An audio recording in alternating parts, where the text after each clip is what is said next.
నువ్వు content creator అవుదాం అనుకుంటే ఈ వీడియో మాత్రం అసలే స్కిప్ చేయకు. హలో గైస్, అందరు ఎలా ఉన్నారు? నేను మాత్రం కిర్రాకున్నా. నువ్వు కంటెంట్ క్రియేటర్ అవుదాం అనుకుంటే ఈ వీడియో మాత్రం అసలే స్కిప్ చేయకు. నీకు యూస్ఫుల్ అయ్యే 3 పాయింట్స్ చెప్తా. ఫస్ట్ వన్ వచ్చేసి రీచ్.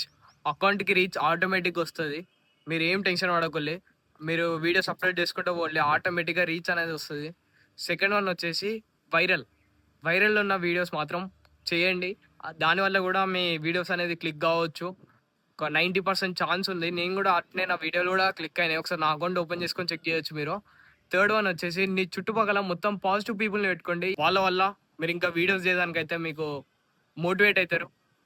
ఇంకా డిస్కరేజ్ చేసే ఫ్రెండ్స్ని అయితే అందరే పక్క పెట్టేయండి.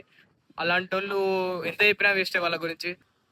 ఫస్ట్ నుంచి నేను ఫేస్ చేసిన అన్ని ప్రాబ్లమ్స్ అయితే ఒక లాంగ్ వీడియో అయితే చేస్తున్నా యూట్యూబ్లో. బయోలో అయితే మన ఛానల్ లింక్ అయితే ఉంటుంది, వెళ్ళి అయితే సబ్స్క్రైబ్ చేసుకోండి. అప్పటి వరకు అయితే మన ఇన్స్టా పేజ్ని అయితే ఫాలో చేసుకొని పెట్టుకోండి.